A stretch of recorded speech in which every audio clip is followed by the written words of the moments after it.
You wake up at 3 a.m. heart pounding. Someone is watching you.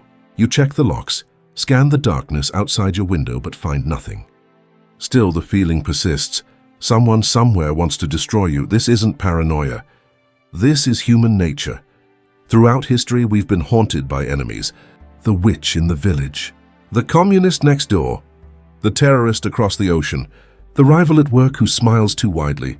We spend our lives building walls, pointing fingers, and declaring wars against those who threaten us. But what if I told you that the most dangerous enemy you'll ever face isn't lurking in the shadows around you? It's the shadow within you. In 1692, Salem burned with accusations. Neighbors turned against neighbors, friends against friends. 20 people died because an entire community saw evil everywhere, except where it actually lived, inside themselves. Fast forward to the 1950s. Americans destroyed careers and lives hunting for communists under every bed, in every Hollywood script, behind every progressive idea. The Red Scare wasn't about communism. It was about a nation terrified of its own shadow. Today, we do the same thing with different masks.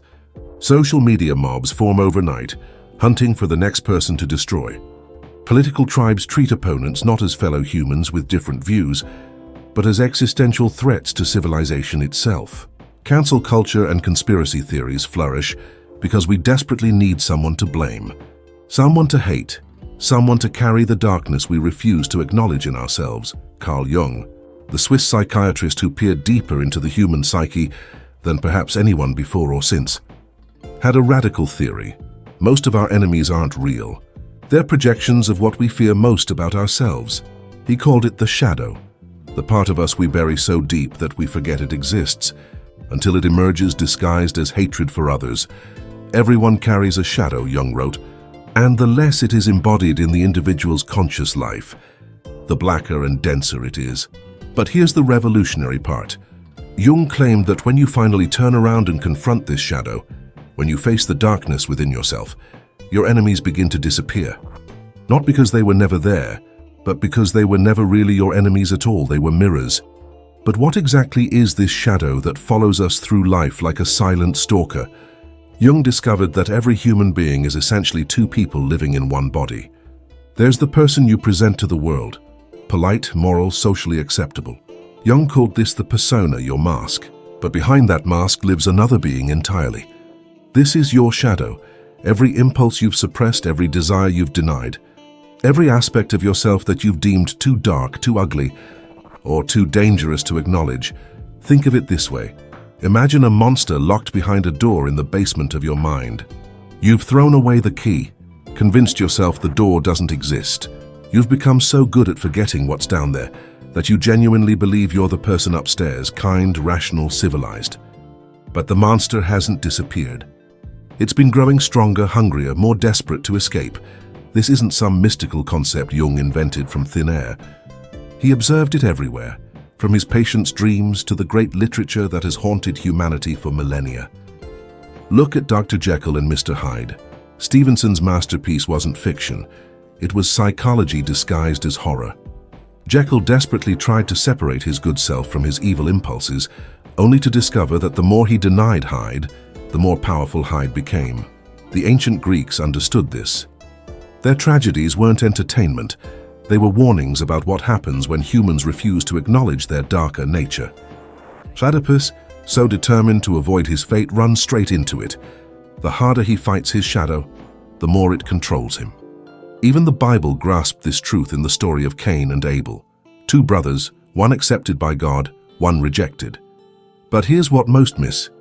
Cain and Abel represent two aspects of the same person. The approved self and the rejected self. When we refuse to integrate our rejected aspects like Cain, we end up destroying what we most want to protect. Dostoevsky spent his entire career exploring this psychological territory.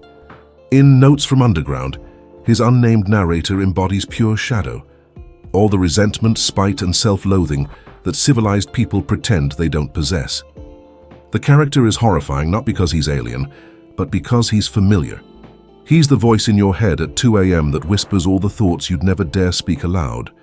Jung realized that civilization itself is built on shadow suppression. From childhood, we're taught to hide our selfishness, our cruelty, our lust for power. We learn to smile when we want to scream, to cooperate when we want to compete, to love when we want to hate. Society demands this suppression. It's the price of belonging. But nothing in the psyche simply disappears when we ignore it.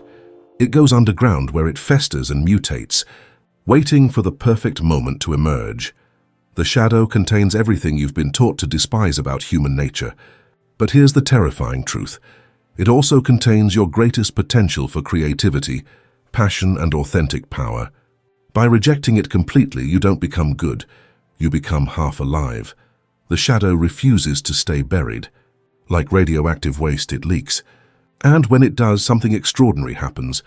We stop seeing it as part of ourselves and start seeing it in everyone else. This is projection, Jung's most dangerous discovery about human psychology. When you can't face your own darkness, your mind performs a magic trick. It makes that darkness disappear from your self-image and reappear on the faces of others. The greed you refuse to acknowledge in yourself becomes the disgusting materialism of your neighbor. The violence you've suppressed becomes the dangerous aggression of that political group you despise. The sexual desires you've shamed become the moral corruption you see everywhere in society. Senator Joseph McCarthy, the architect of America's communist witch hunt, didn't see communists hiding in government.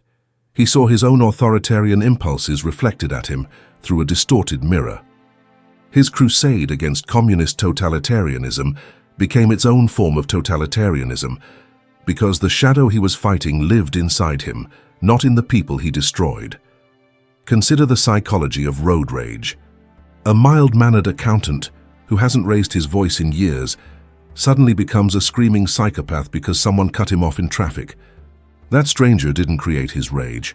They simply provided a convenient target for all the anger he's been suppressing in his cubicle, his marriage, his life. For those few minutes, the other driver carries his shadow, and he feels justified in unleashing years of accumulated fury. The mechanism is always the same. We unconsciously scan the world for people who can carry what we cannot face in ourselves. The homophobic politician is secretly struggling with same-sex attraction. The feminist who claims to hate masculine aggression while wielding emotional manipulation like a weapon. The spiritual guru is preaching detachment while secretly addicted to adoration and control. This isn't hypocrisy in the traditional sense, it's something far more complex and tragic. These people genuinely believe they're fighting external enemies, unaware that they're battling aspects of themselves they've disowned. The politician truly sees homosexuality as a threat to society, because accepting it would mean accepting a part of himself he's spent his life trying to kill. The feminist authentically believes she's opposing patriarchal oppression, not recognizing that her own hunger for power mirrors what she claims to fight against. Projection operates on every level of human interaction. In relationships, we fall in love with people who carry our disowned positive qualities, our creativity, our spontaneity, our capacity for joy, then grow to hate them when they inevitably disappoint us by being human rather than the perfect containers for our projections. We marry our shadows and then spend years trying to change our partners back into the fantasy versions we originally fell for. At work, that colleague you can't stand probably embodies some quality you've rejected in yourself. Maybe they're openly ambitious in a way you've learned to hide, or carelessly authentic in a way that threatens your carefully constructed professional persona. Your irritation isn't really about them, it's about the internal war between the part of you that wants to be like them and the part that's learned such behavior is unacceptable. The most insidious aspect of projection is that it feels completely real.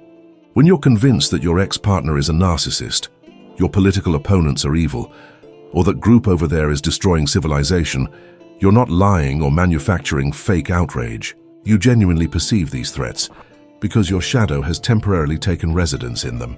They become the screen onto which your unconscious mind projects its horror film. This is why rational argument rarely changes anyone's mind about their chosen enemies. You can't logic someone out of a projection because projection operates below the level of conscious reasoning. The accountant screaming at the other driver isn't really angry about traffic. He's angry about his unexpressed life. Until he confronts that reality, every bad driver will trigger the same explosive response. When individuals project their shadows onto others, relationships suffer. When entire civilizations do it, the world burns. Nazi Germany represents the most horrifying example of collective shadow projection in human history. An entire nation, humiliated by defeat and economic collapse, couldn't face its own sense of inferiority and rage. Instead of processing these unbearable feelings, they projected them onto Jews, Roma, disabled individuals, and other minorities. The master race ideology wasn't about superiority, it was about a collective psyche so terrified of its own weakness that it had to create subhuman others to carry that unbearable shadow. The Holocaust didn't happen because Germans were inherently evil. It happened because an entire society chose to deal with its trauma through projection rather than integration. The Jews became carriers of everything Germany couldn't accept about itself: defeat, vulnerability, financial instability, intellectual complexity, in a world that demanded simple answers. By exterminating these shadow carriers, Germans believed they could exterminate their own unwanted qualities. Stalin's Soviet Union operated on the same psychological mechanism, but with different targets.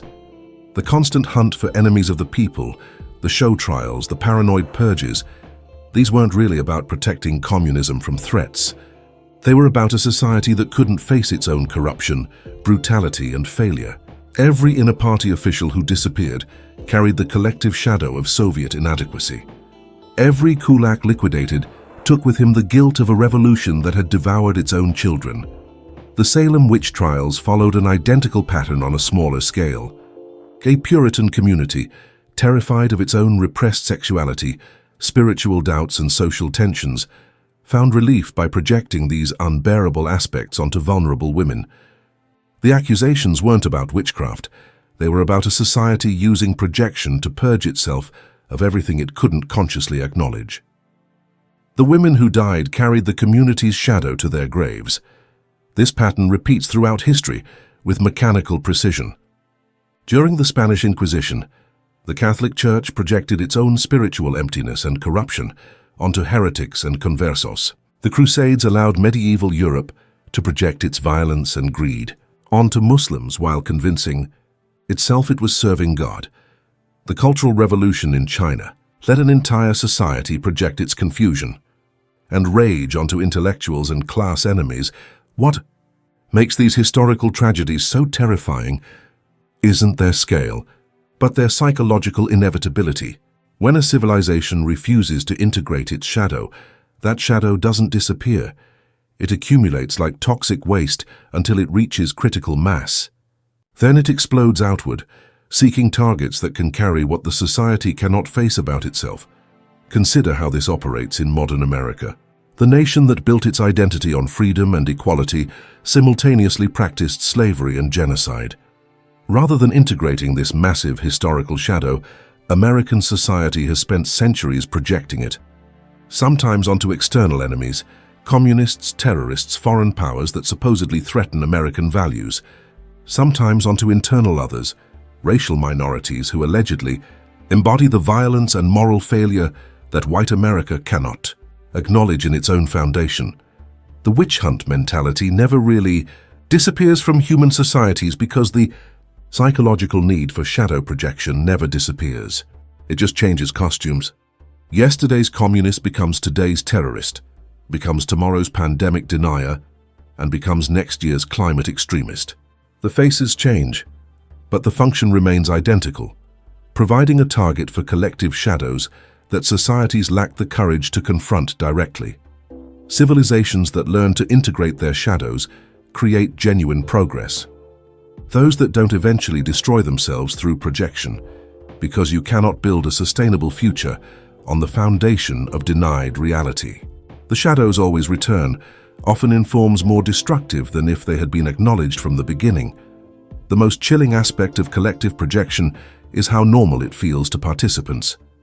The Germans who supported Hitler, the Americans who cheered McCarthy, the Chinese who participated in the Cultural Revolution, they weren't monsters.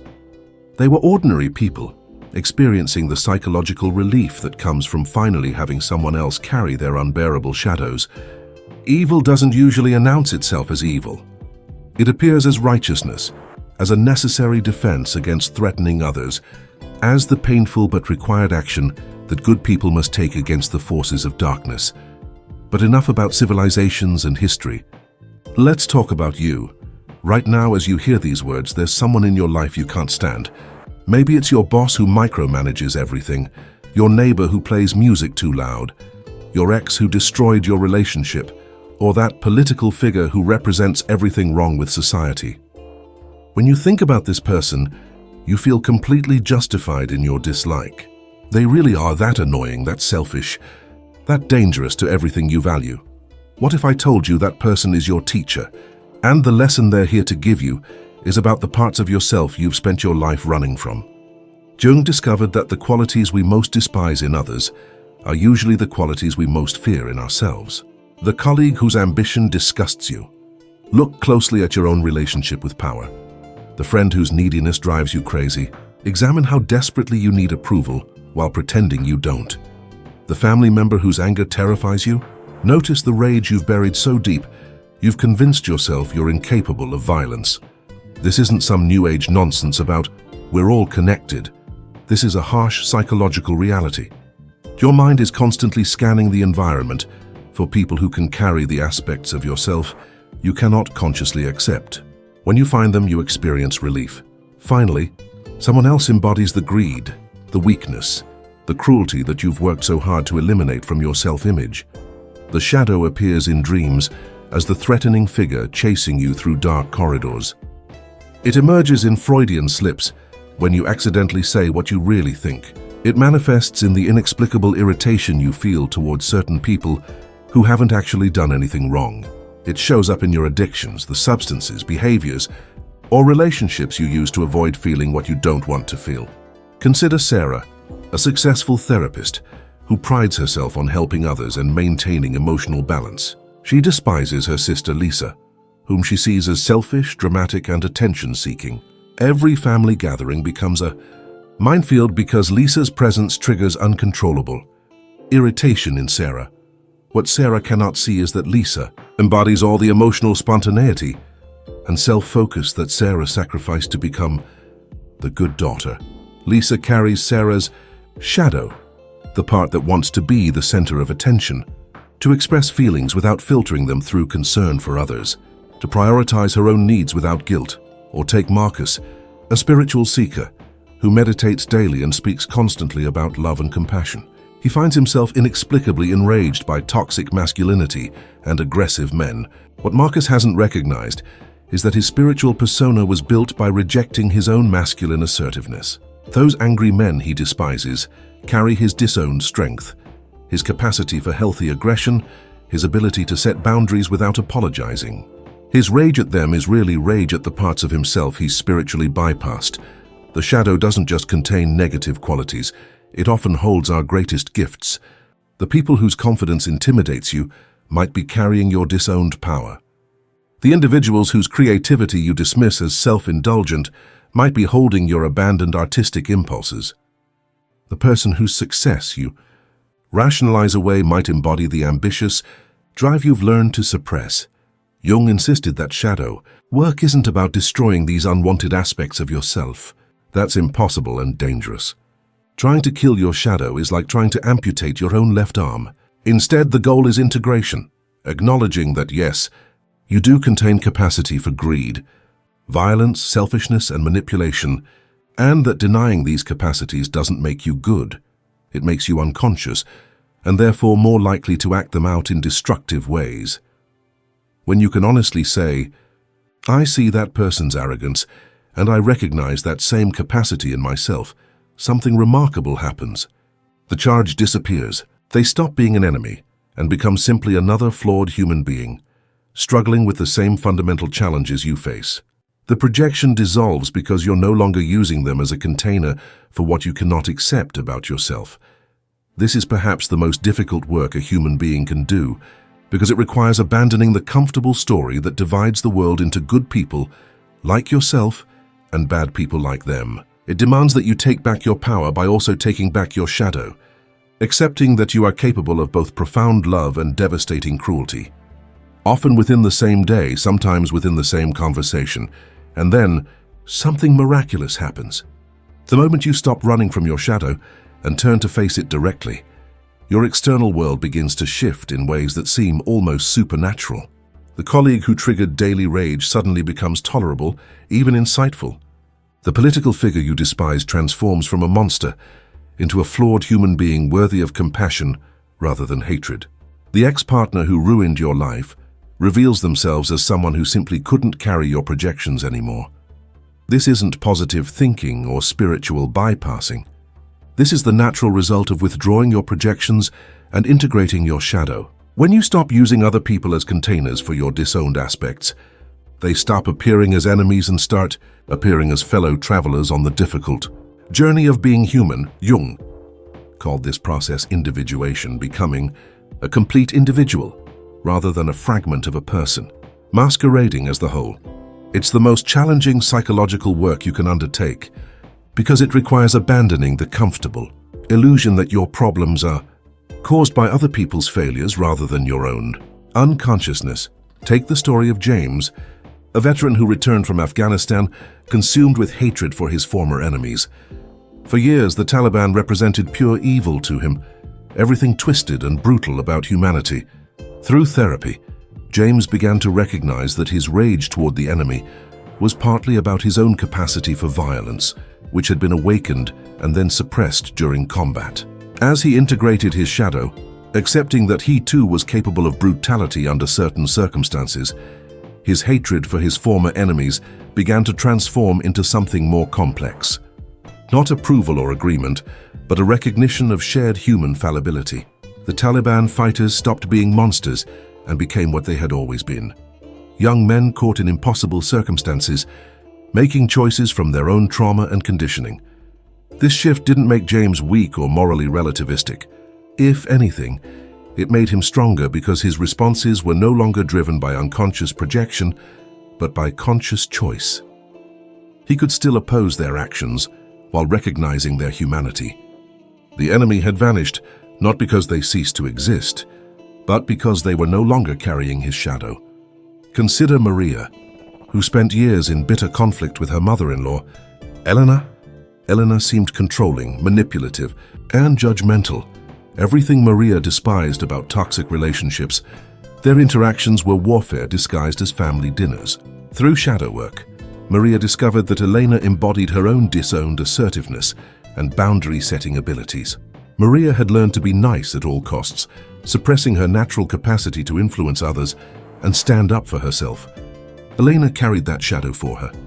As Maria began to integrate her own capacity for healthy manipulation, the ability to influence situations and people in positive ways, her relationship with Elena transformed.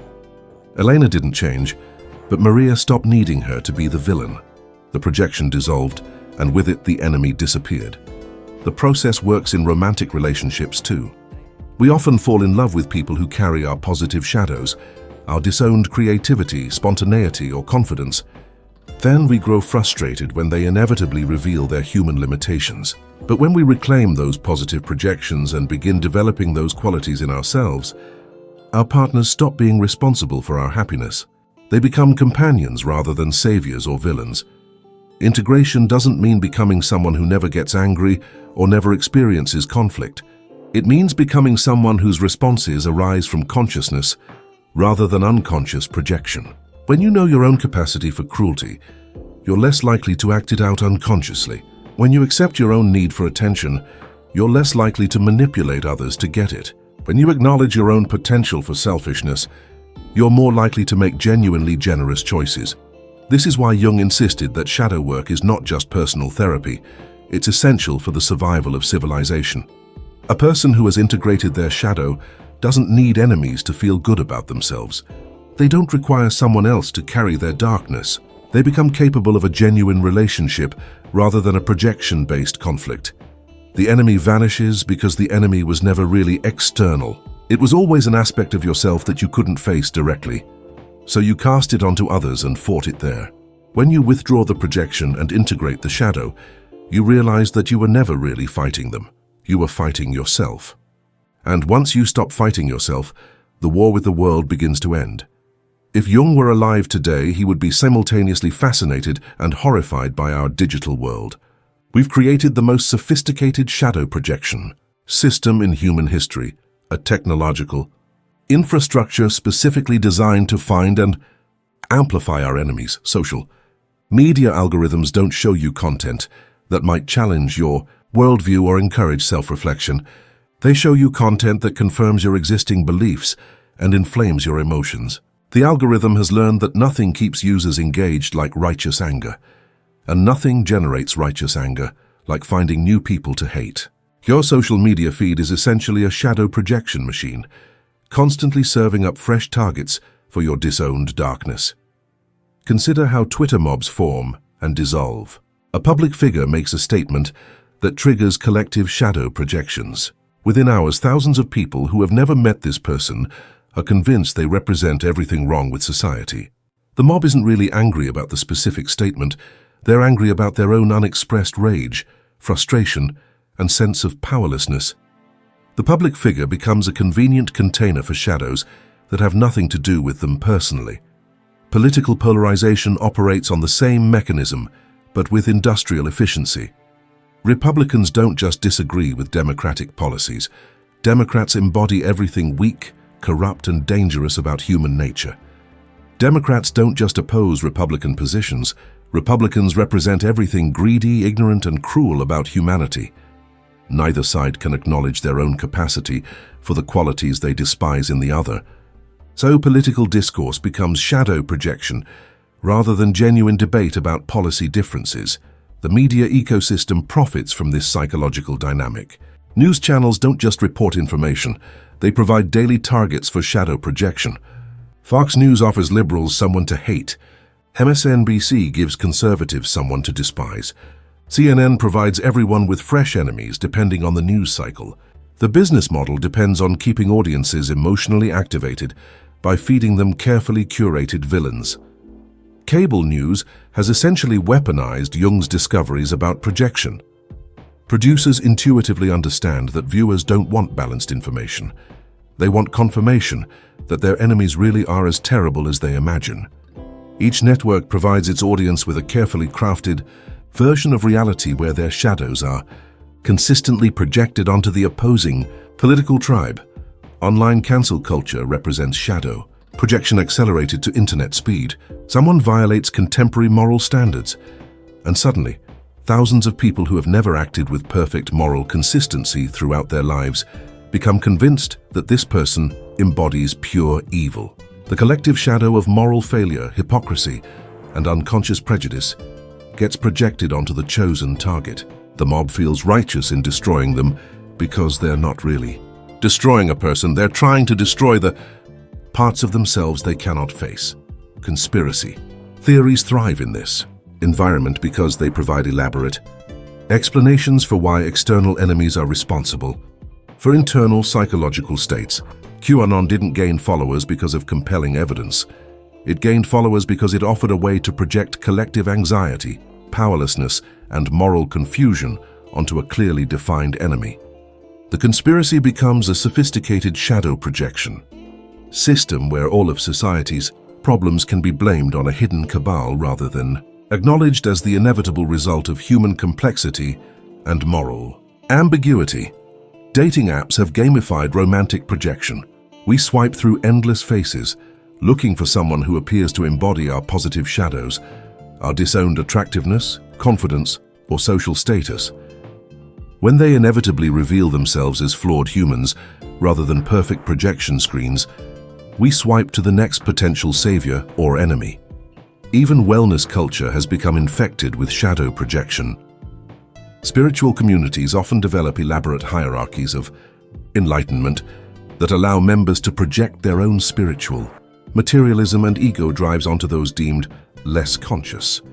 The key yoga studio becomes a battlefield where evolved people fight unevolved people, completely missing the point that the need to feel spiritually superior is itself a shadow that requires integration. The digital age has made shadow projection faster, more efficient, and more addictive than ever before.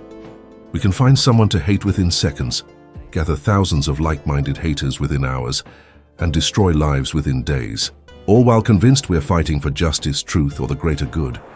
But technology has also made shadow work more accessible. Online therapy, meditation apps, and psychological education have democratized access to tools that were once available only to Jung's wealthy patients.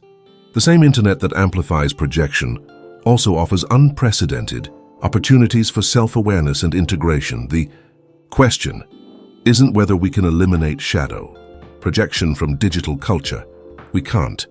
The question is whether enough individuals will choose to recognize their own participation in these dynamics and begin the difficult work of withdrawing their projections. Every person who stops using social media as a shadow projection machine makes the entire system slightly less toxic. Every individual who learns to recognize their enemies as mirrors rather than threats contributes to collective psychological evolution. The algorithms may be designed to amplify our shadows, but we still choose what to feed them. We can continue clicking on content that inflames our righteousness, or we can start asking uncomfortable questions about why certain people trigger such strong reactions in us. We can keep using technology to find enemies, or we can use it to find ourselves. The shadow never disappears. This isn't a story with a happy ending where you conquer your darkness and live happily ever after in the light. Jung understood something that most self-help gurus miss. The goal isn't to eliminate your shadow, but to develop a conscious relationship with it. Think of it this way. You've spent your life running from a figure that follows you everywhere you go. You've tried hiding from it, fighting it, pretending it doesn't exist. You've projected it onto others and battled it there. You've built your entire identity around not being that dark figure behind you. But eventually you realize the futility of the chase. You're exhausted. Your relationships are destroyed. Your enemies multiply faster than you can defeat them, so you stop running and turn around. What you discover in that moment of confrontation changes everything. The monster you've been fleeing isn't trying to destroy you, it's trying to complete you. It carries all the qualities you rejected in your desperate attempt to be good, acceptable, and loved. Your capacity for anger could become healthy boundaries. Your selfishness could become authentic self-care. Your cruelty could become discernment. Your weakness could become humility. The shadow contains not just your worst impulses, but your abandoned gifts. The artist you sacrificed to be responsible. The leader you suppressed to be liked. The mystic you abandoned to be rational. The warrior you denied to be peaceful. Integration means reclaiming all of it. The darkness and the light you've disowned. When you stop fighting your shadow and start walking with it, your external enemies begin to lose their grip on your psyche. That colleague whose success triggered such jealousy reveals themselves as a mirror of your own abandoned ambition. The political figure whose rhetoric filled you with rage becomes a reflection of your own capacity for manipulation and power-seeking. The family member who embodied everything toxic about relationships shows you the parts of yourself you haven't learned to love. This doesn't make you morally relativistic or psychologically naive. If anything, it makes you more discerning because your responses are no longer driven by unconscious projection. You can recognize genuine threats without needing to demonize them. You can oppose harmful behavior without needing the people causing harm to be monsters. You can set boundaries without needing others to be villains to justify your self-protection. The enemies don't disappear because they were never real. They disappear because they were never really your enemies. They were teachers, mirrors, carriers of aspects of yourself you couldn't yet integrate. When you reclaim those projections, they stop being necessary. The charge dissolves, the obsession fades. The relationship transforms from warfare to something more complex and honest.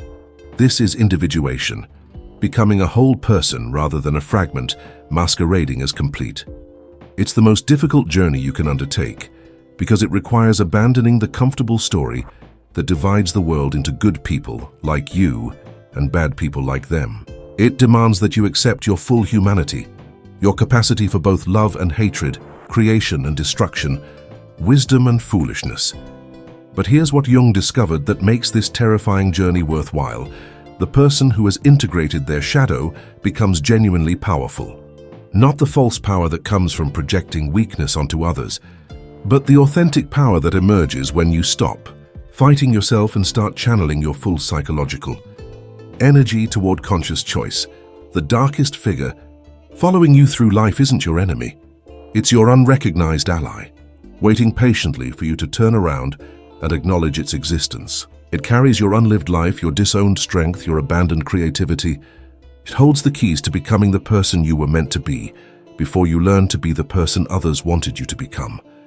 When you confront your shadow, your enemies disappear because you realize you never had enemies. You had mirrors reflecting the war you were waging against yourself. And when that war ends, something extraordinary becomes possible. Genuine peace, authentic relationships, and the kind of power that comes not from defeating others, but from integrating yourself. The shadow isn't something to overcome. It's something to embrace, integrate, and finally, after a lifetime of running, learn to walk alongside. In that walking together, you become whole. And in becoming whole, you discover that the enemy was always an illusion, projection, and invitation to become more fully yourself. The darkness following you isn't trying to destroy you. It's trying to complete you. The question isn't whether you'll turn around. The question is when you'll finally stop running and discover what it's been trying to give you all along.